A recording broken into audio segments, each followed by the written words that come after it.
নমস্কার। আজকে আমরা যে বিষয়টা নিয়ে কথা বলবো সেটা কিন্তু এই মুহূর্তে পশ্চিমবঙ্গের লক্ষ লক্ষ মানুষের জন্য একটা বিরাট চিন্তার কারণ হয়ে দাঁড়িয়েছে। ১৬ই ডিসেম্বর এসআইআর অর্থাৎ স্পেশাল ইন্টেন্সিভ রিভিশনের যে খসড়া ভোটার তালিকা প্রকাশিত হয়েছে, সেই তালিকা দেখেই অনেকে আতঙ্কিত। ঘরে ঘরে এখন একটাই আলোচনা, একটাই আতঙ্ক। আমার নামটা নেই, বাবার নামটা বাদ গেল কি করে? তো এই যে একটা বিভ্রান্তি, এই যে আতঙ্ক, এটা তো স্বাভাবিক।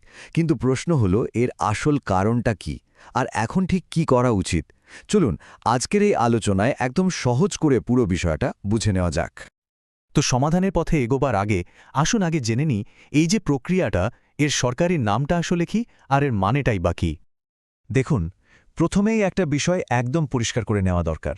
এই এসআইআর মানে স্পেশাল ইন্টেন্সিভ রিভিশন, এটা কিন্তু ভোটার তালিকার কোনো সাধারণ আপডেট বা রুটিন কাজ নয়। এটা আসলে একটা বিরাট আকারের, মানে খুব গভীর একটা যাচাই বাছাই প্রক্রিয়া।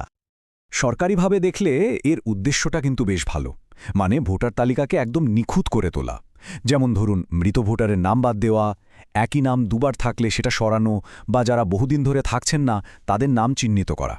কিন্তু এই যে এত কড়া যাচাই বাছাই, এর ফলে যা হয়েছে, বহু জীবিত আর বৈধ নাগরিকেরও নাম কিন্তু তালিকা থেকে সাময়িকভাবে বাদ পড়ে গেছে। আর ঠিক এই জায়গাটা নিয়েই আমাদের মূল চিন্তা। তাহলে এখন সবচেয়ে বড় প্রশ্নটায় আসা যাক, ঠিক কি কারণে নাম বাদ যেতে পারে? সাধারণত মোটামুটি ৫টা প্রধান কারণের পেছনে থাকতে পারে। ১ নম্বর, ধরুন বুথ লেভেল অফিসার মানে বিএলও যখন ভেরিফিকেশনের জন্য বাড়িতে এসেছিলেন, তখন হয়তো বাড়িতে কেউ ছিলেন না। ২, এমনও হতে পারে যে কেউ হয়তো বহুদিন ভোট দেননি। ৩ নম্বর কারণটা বেশ কমন, মানে Aadhaar card, ration card, voter card এসব জরুরি কাগজপত্রে তথ্যের কোনো গোলমিল থাকা। ৪, কম্পিউটার সিস্টেম হয়তো কোনো নামকে ভুল করে ডুপ্লিকেট হিসাবে ধরে নিয়েছে। আর ৫ নম্বরটা সত্যি বলতে সবচেয়ে ভয়ের, অনেক সময় ডেটা এন্ট্রির ভুলে একজন জীবিত মানুষকেও মৃত বলে দেখিয়ে দেওয়া হয়।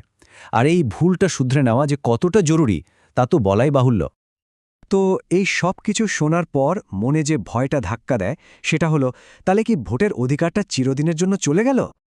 এর উত্তরটা হলো না, একদমই না। তাই অহেতুক আতঙ্কিত হবার কিচ্ছু নেই। একটা কথা খুব ভালো করে মনে রাখতে হবে, এটা কিন্তু একটা খসড়া তালিকা, ফাইনাল লিস্ট নয়।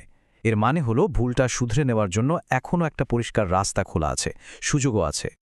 তাহলে চলুন এবার সরাসরি সেই দিকেই যাই যে এই সমস্যা মেটাতে ঠিক কি পদক্ষেপ নিতে হবে। কাজটা করতে হবে মূলত ৩টে ধাপে। প্রথম কাজ, নির্বাচন কমিশনের অফিসিয়াল ওয়েবসাইটে গিয়ে বা এলাকার যে বিএলও আছেন তার সঙ্গে কথা বলে নিজের ভোটার স্ট্যাটাসটা চেক করে নেওয়া। দ্বিতীয়ত, নামটা তালিকায় ফেরত আনার জন্য একটা ফর্মাল ক্লেম বা দাবি জমা দিতে হবে। এর সাথে কিন্তু ভোটার কার্ড, আধার কার্ড আর ঠিকানার প্রমাণপত্র, এইসব জরুরি ডকুমেন্টগুলো লাগবে। আর ৩ নম্বর ধাপ হল এলাকার বিএলওর সাথে সরাসরি কথা বলা। প্রয়োজনে ব্লক বা মহকুমা ইলেকশন অফিসেও যোগাযোগ করতে হবে। কিন্তু এই সব কিছুর মধ্যে একটা জিনিস সবচেয়ে গুরুত্বপূর্ণ, আর সেটা হলো সময়। একটা নির্দিষ্ট ডেডলাইন আছে যার মধ্যে এসব কাজ সারতে হবে।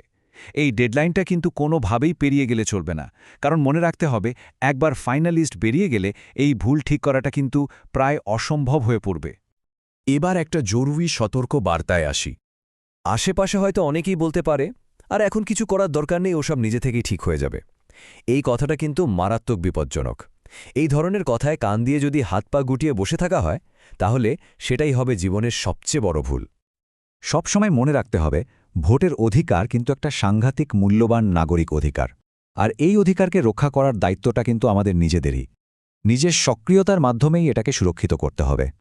শেষে শুধু একটা কথাই বলবো, ভোট কিন্তু শুধু কালি লাগানো একটা আঙুল নয়। একটা ভোট মানে একজনের অস্তিত্ব, তার নাগরিক অধিকার, তার গলার আওয়াজ। আজ যদি এই বিষয়টা নিয়ে চুপ করে থাকা হয়, তাহলে হয়তো ভবিষ্যতে কথা বলার সুযোগটাই আর থাকবে না। তাই নিজের নাম, পরিবারের সবার নাম আজই যাচাই করে নিন। আর এই তথ্যটা যতটা সম্ভব অন্যদের সাথে শেয়ার করুন, কারণ আপনার একটা শেয়ার হয়তো অন্য কারোর ভোটের অধিকারকেও সুরক্ষিত করতে পারে।